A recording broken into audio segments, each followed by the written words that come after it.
To the world we all know, which may or may not be the best world possible, once again springtime had come. But all the magic of spring was not enough to conceal the misery of Manor Farm.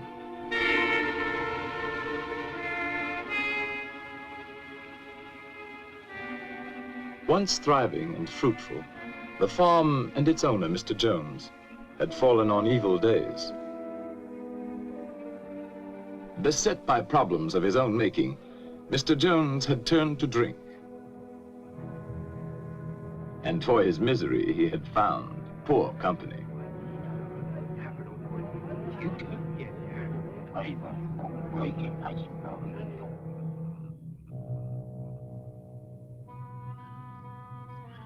On the evening our story begins, it was later than usual when Mr. Jones came home from his drinking to make his rounds.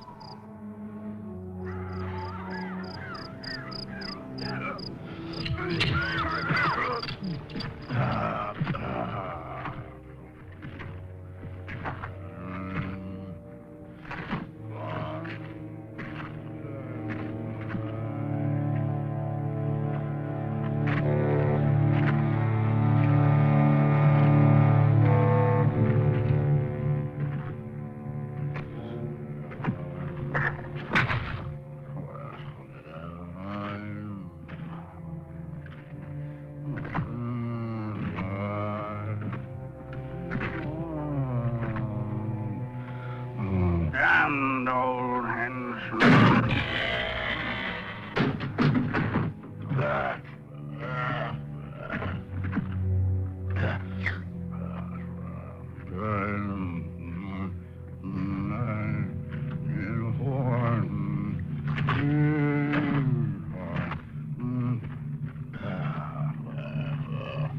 Good for nothing beasts. Ate their heads off.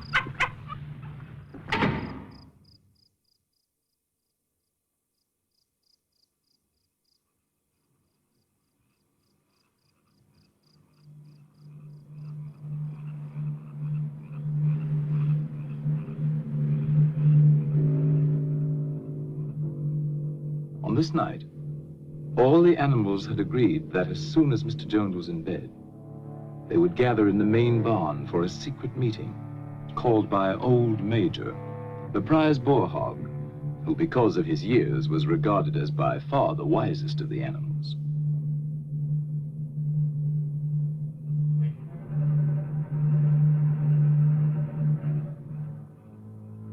The other pigs started first for the meeting, being clever and fond of taking the lead.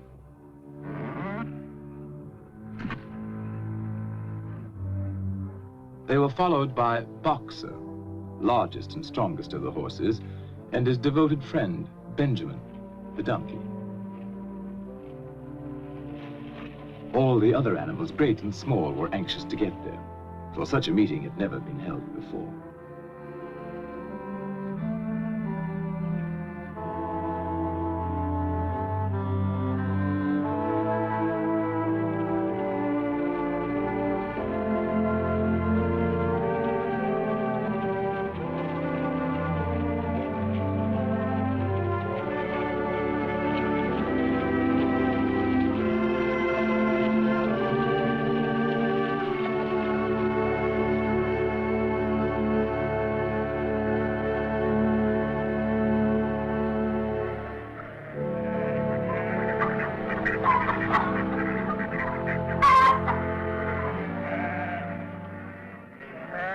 Old Major had been ailing, and now he had made known there were some things he wanted to say to his fellow animals before it might be too late.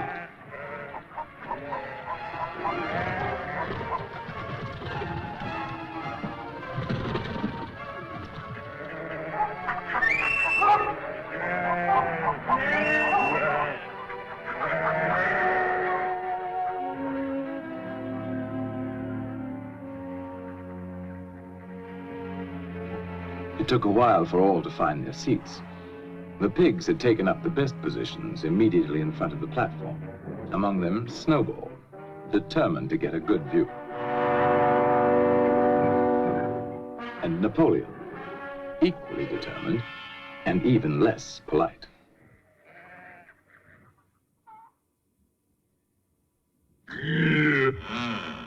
What was that? No. No, it wasn't Mr. Jones.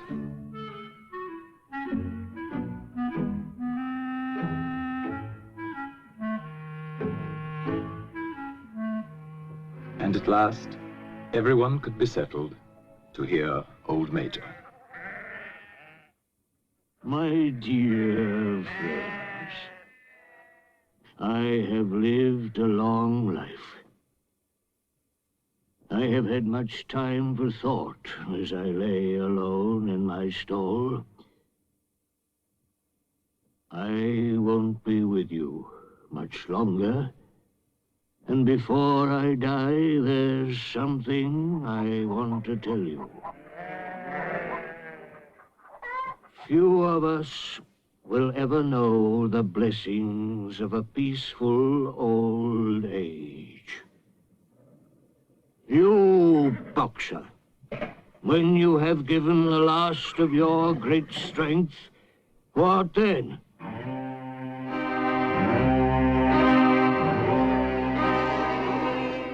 Whatever we produce is taken from us, stolen from us, and sold. Our children are born to cold and hunger. Look at them while you can.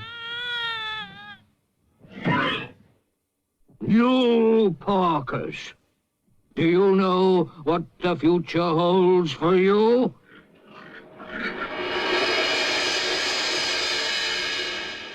Do we deserve such a fate? Is this farm too poor to support us all? No, comrades. The farm is rich, but we'll never get our rightful share from Farmer Jones. Overthrow this evil tyrant, and we shall be rich and free. Courage! Revolt!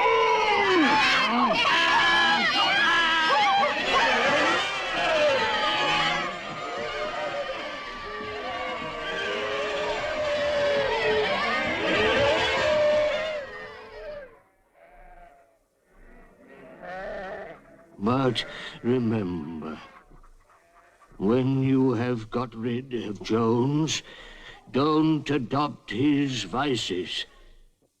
We animals are brothers, large or small, clever or simple, fur or feathers. Now and forever, all animals are equal.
The very next morning, sooner perhaps than old Major would have predicted, the animals found their situation quite unbearable.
And so, almost before they realized it, the animals had fought and won.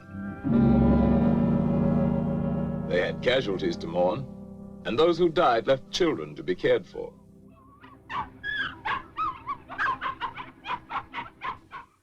But Manor Farm was theirs, and they lost no time in destroying everything that reminded them of hateful Mr. Jones.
When it came to Mr. Jones's house, the animals hesitated. Napoleon showed the way, but Snowball took the lead in entering the place where their tyrant had lived.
The animals were all agreed that Jones's house was no place for them.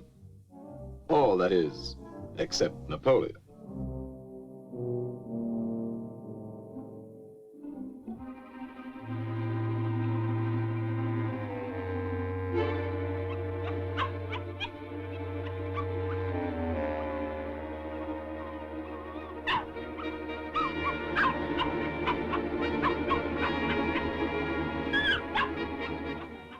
Meantime, Snowball led the other animals in organizing a new society, which they now named Animal Farm.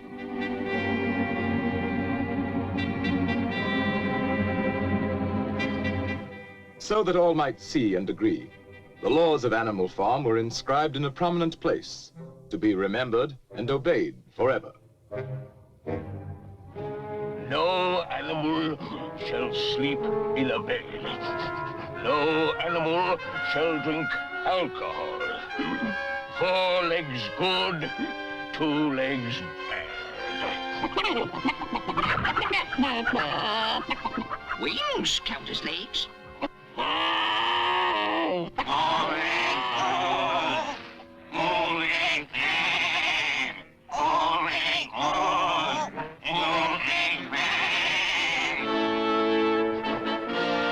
No animal shall kill another animal. All animals are equal.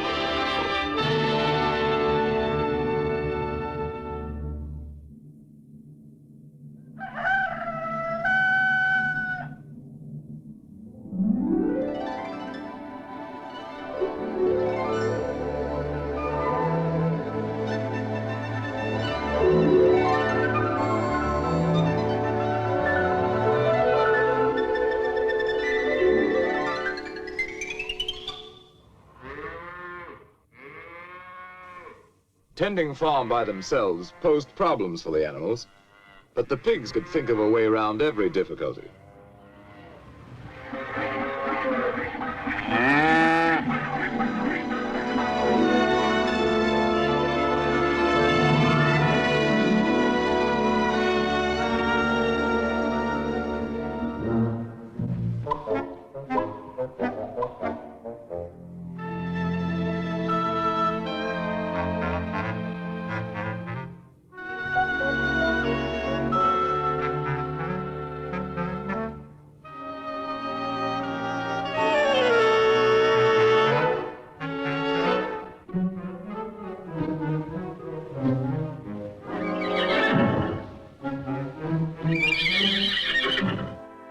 Boxer was the admiration of everybody.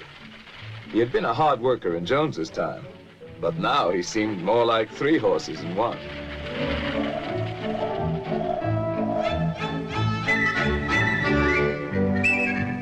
Instructed by Snowball, other animals worked out the rest for themselves, and the farm work was done like magic.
The success of their efforts delighted everyone, including sly Napoleon and his constant companion, Fat Pink Squealer.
That summer, the animals, without any help or any interference, made a going proposition of Animal Farm.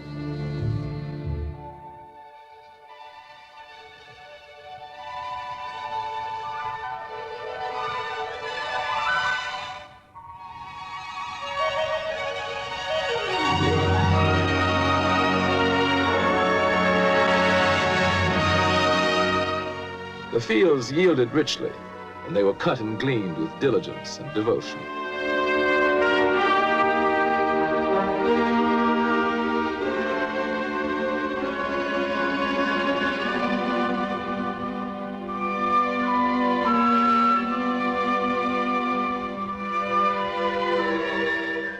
With the harvest safely home, the animals had time to think of the future. And at a meeting in the big barn, many resolutions were put forward. It was always the pigs who made the resolutions. Comrades, our first 5-month plan is a farm-wide triumph. And the time has come to spread the glorious news so that our downtrodden comrades on other farms will break their chains and join the animal revolution.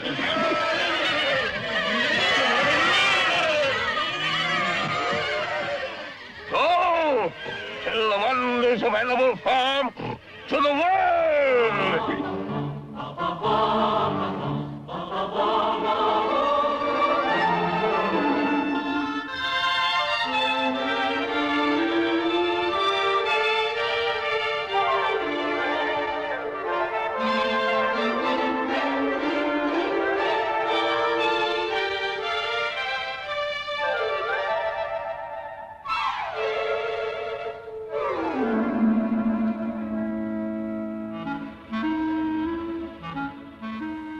Some animals, content with their lot, were unimpressed by tales of peace and plenty.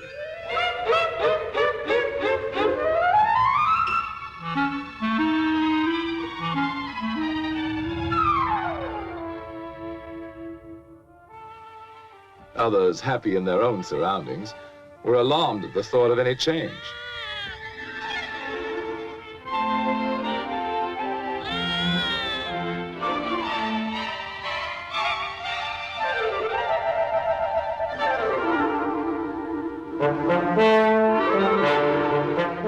But wherever they were having a bad time, animals listened with interest.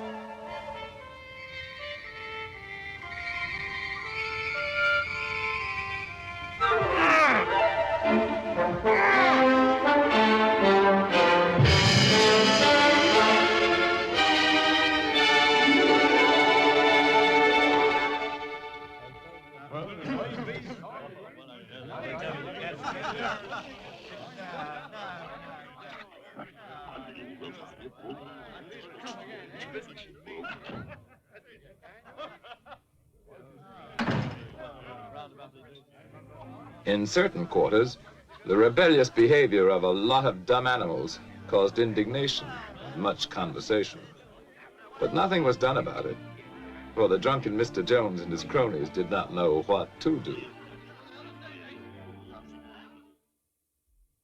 Snowball felt that education was the animals' next necessity. Some of the animals were brighter than others, of course. B!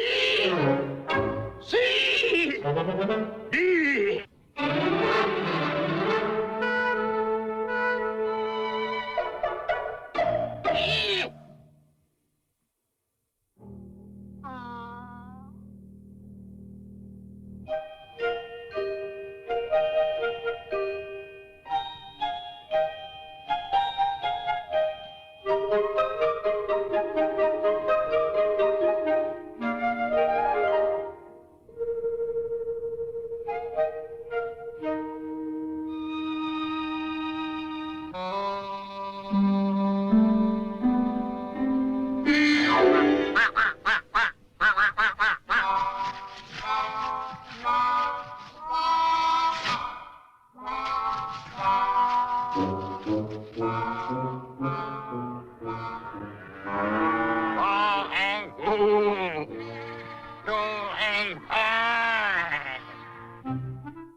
Snowball set himself to solve the problem of power on the farm.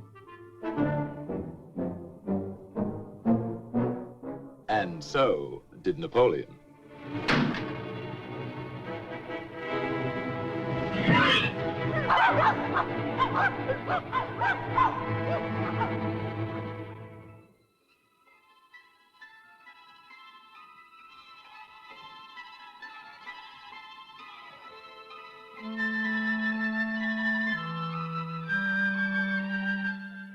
In January, there came bitterly hard weather. Inexperienced management brought shortages to Animal Farm. But Snowball continued his thinking for the future. And in such thoughts, he was not alone.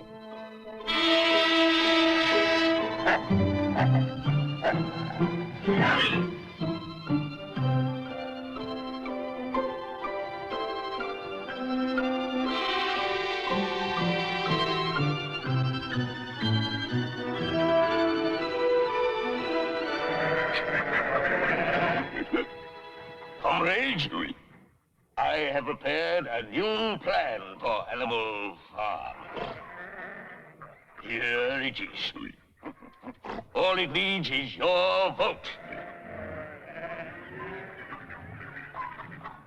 At first, we will have to work more and eat less.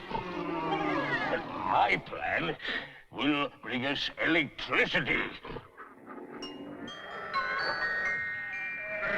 It will mean a warm barn in winter. A light in every stall. Sty at roost.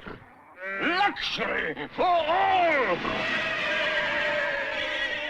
Comrades, in one short year, Animal Farm will be the finest in the world.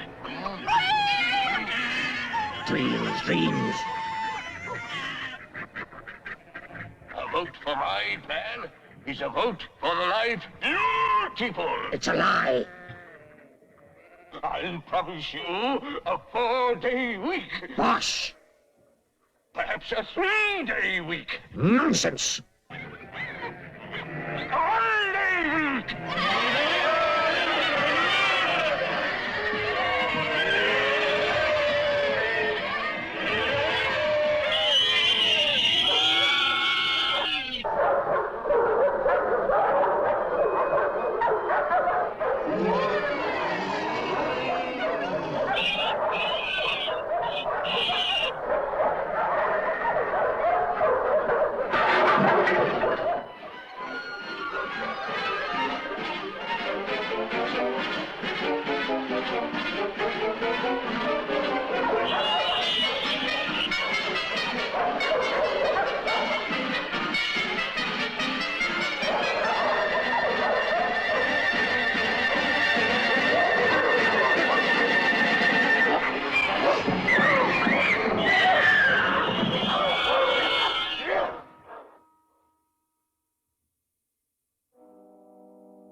With Snowball disposed of, Napoleon stepped up confidently to take charge of Animal Farm.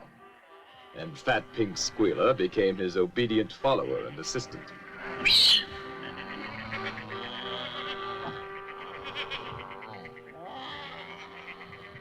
Comrades, Snowball is a traitor. What was he really planning? To bring back Jones. Now, let's have no more of these useless meetings. Eh? From now on, I'll protect your interests. And I'll make your decisions.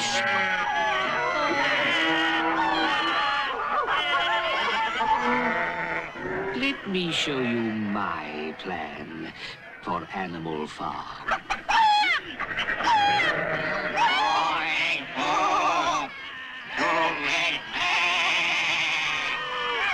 Hooray! For Napoleon! And so the windmill was started after all.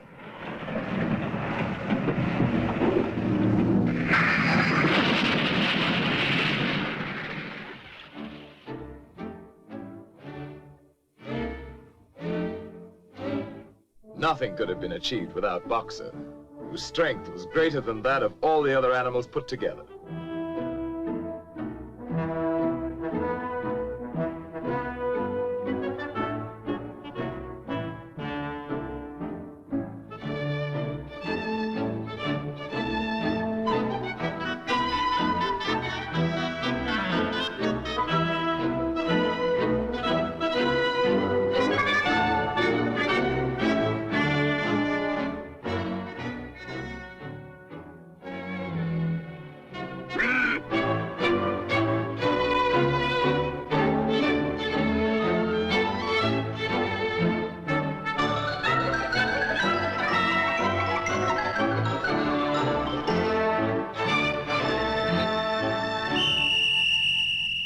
Superintended by the pigs, all the animals worked long shifts which lasted from dawn till dusk.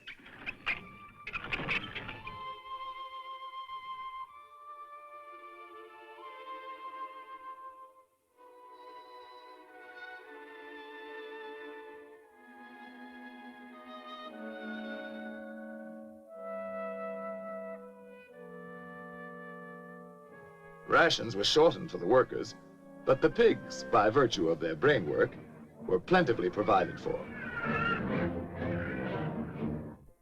But the greatest inspiration came from Boxer, who, with his friend Benjamin, worked early and late, in season and out.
One evening, after working long and late, as usual, Boxer and Benjamin made a curious discovery.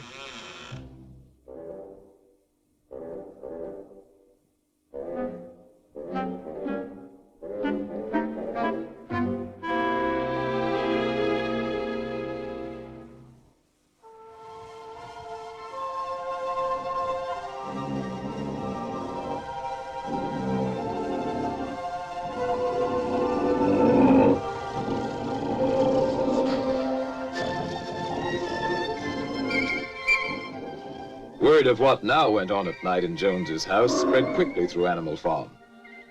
Some of the animals thought they remembered a law against beds, but obviously they were mistaken.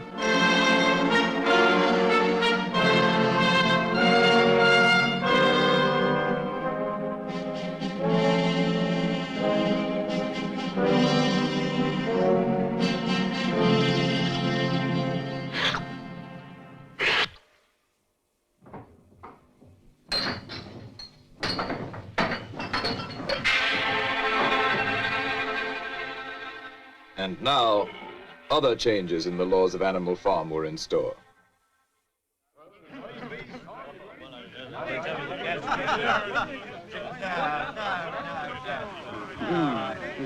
Those ungrateful beasts of yours. Cheer up. This won't last. Another winter will bring them to their knees. Anyway, where are they gonna buy the things they need? In Mr. Jones's circle, the subject of shortages at Animal Farm was a popular one. And a sharp trader named Whymper was just the sort to do something about it.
Comrades, our leader, as wise as he's beloved, has decided to trade with the outside world. Not for gain, of course. That would be unworthy of our noble principles. You, hens, are to have the honor of making the first contribution. All your eggs. I know how proud you are of this privilege.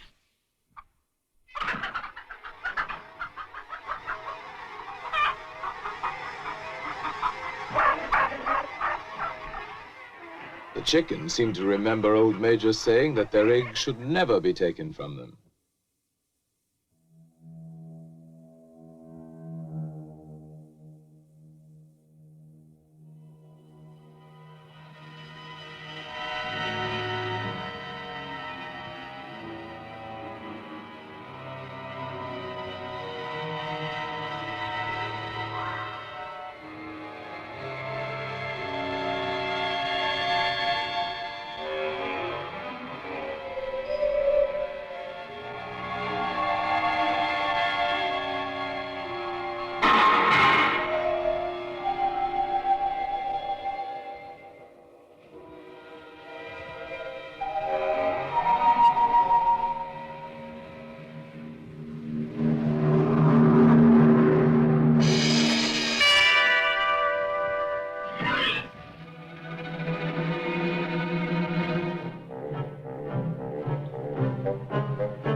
The innocent suffered with the guilty, and the chickens' uprising was short-lived.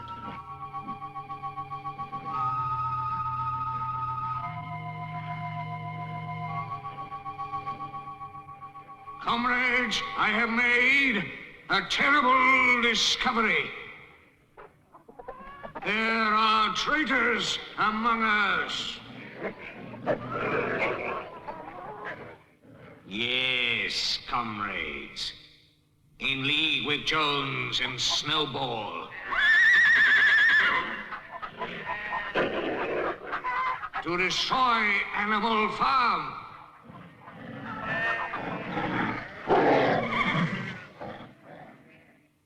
Who else is guilty? Stand up and confess!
Is now complete. We have no more use for that song, seeing it is now forbidden, under penalty of death.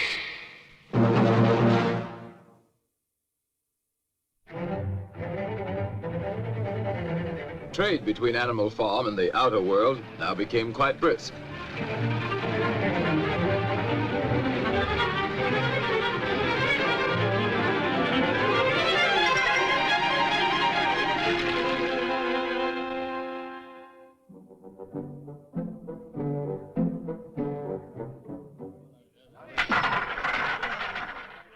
As might be expected, Mr. Whymper's profits inspired others to seek their share, or at least give vent to their jealousy. Animal Farm seems to be making money. For Whymper.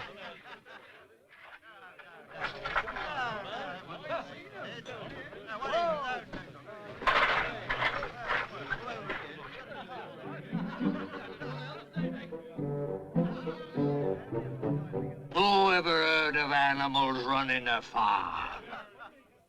Have you seen a windmill? Come on, let's kick him out. Yes, kick him out.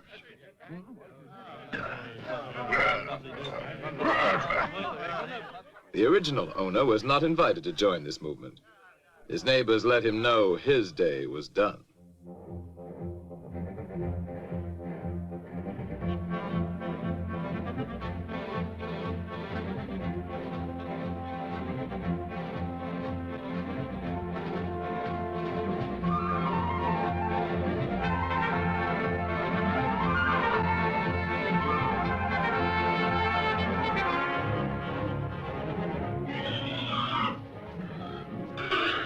Comrades, the enemy has mobilized all his forces against us.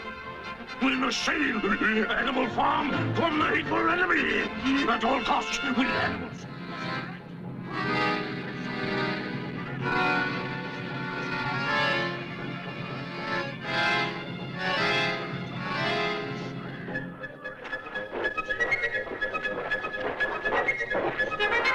Now is the time to fight, to die for Animal Farm. Let us show them all that Animal Farm is strong.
Now began the heartbreaking job of rebuilding.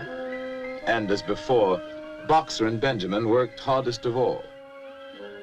By now, supervision of the work by pigs was hardly necessary, so they had time for less laborious pursuits.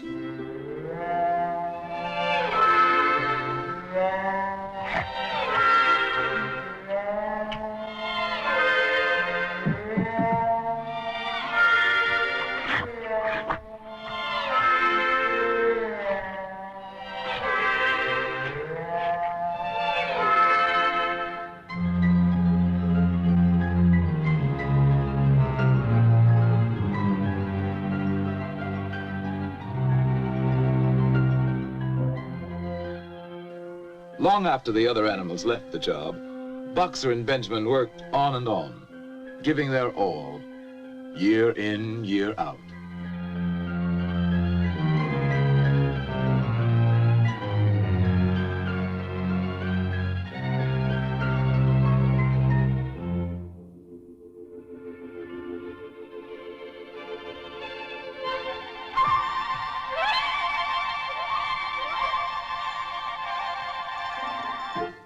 A new generation of pigs grew up, endowed with what were considered arts and graces very flattering to Animal Farm and its presiding genius.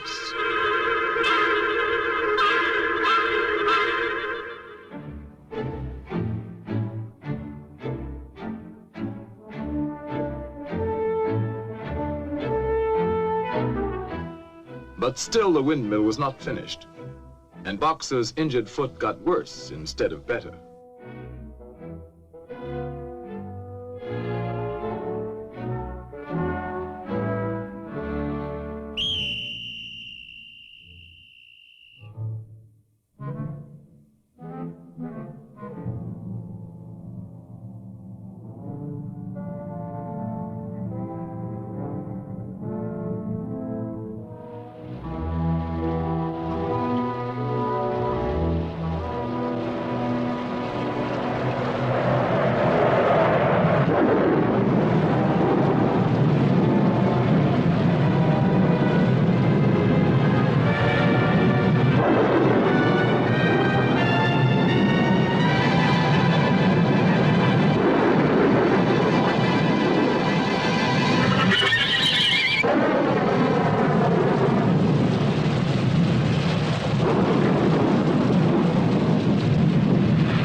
It looked as though Boxer were dead, but he wasn't. Not quite.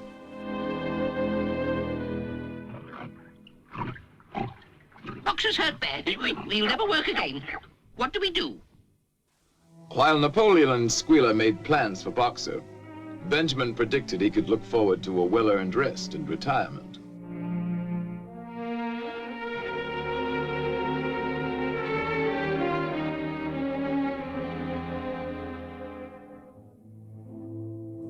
Next day, the windmill work went on as usual, but now without Boxer. And during the morning, what appeared to be an ambulance arrived. Only Benjamin suspected it wasn't an ambulance.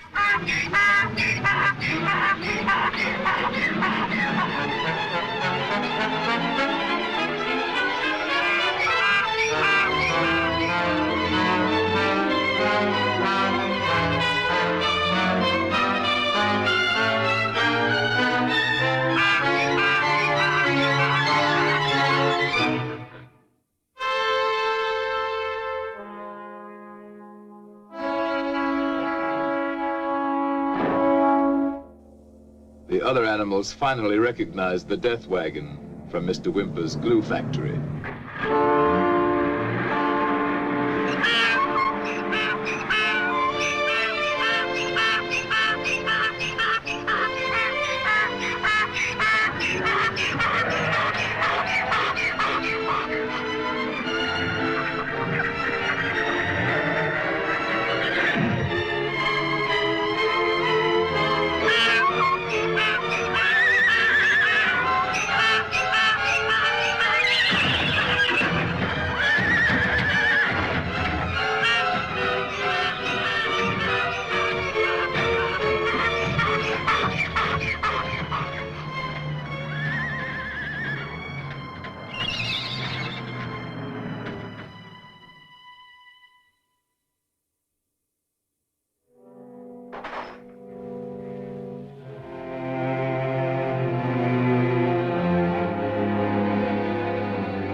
I was with him right to the end. His last words were, "Forward, comrades! Long live Napoleon!"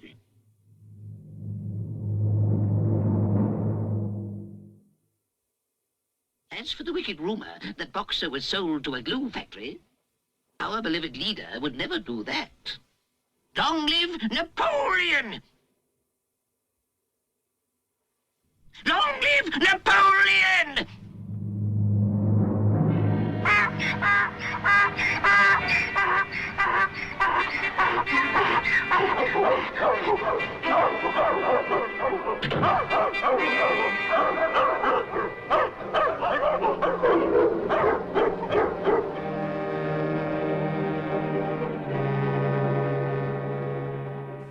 And that night, the pigs drank to Boxer's memory in the whiskey they had bought with Boxer's life.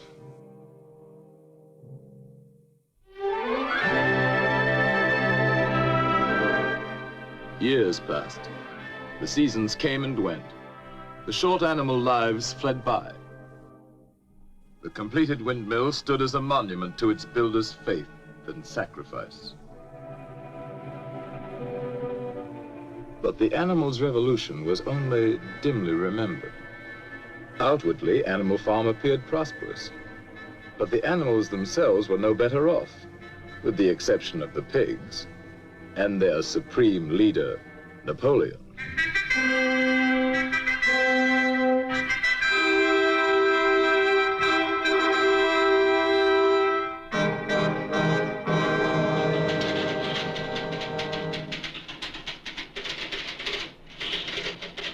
His pig-run enterprise now had many of the frills of real civilization.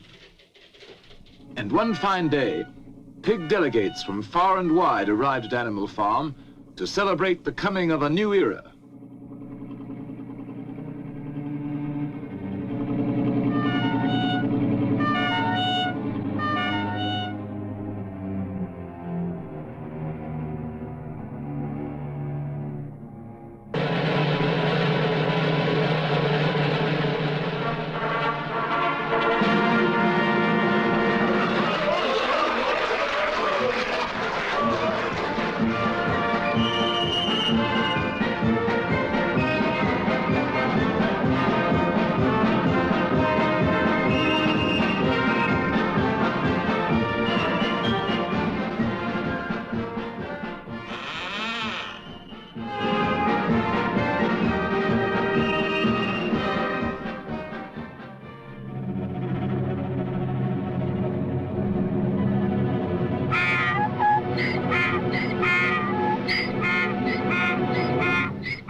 When reports of this great change reached them, other animals everywhere were incredulous. Dismayed and indignant, they headed toward Animal Farm from all directions, instinctively uniting once again in common cause.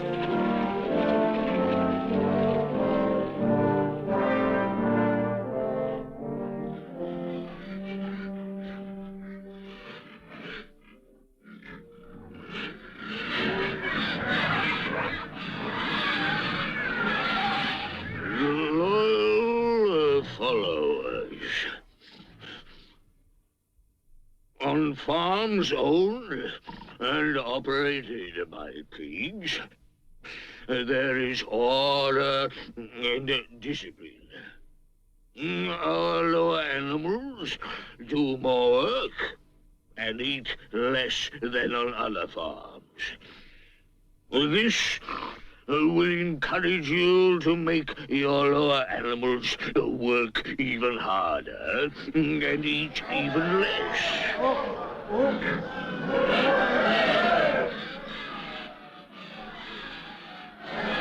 To a greater animal farm. To peace and plenty under pig rule.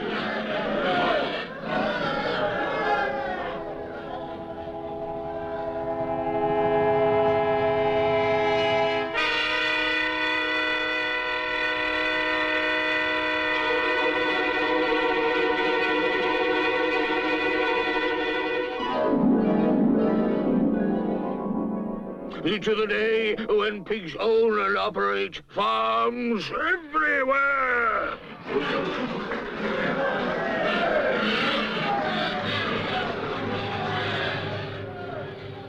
To the animals, it now seemed that their world, which may or may not someday become a happy place to live in, was worse than ever for ordinary creatures. And another moment had come when they must do something about it.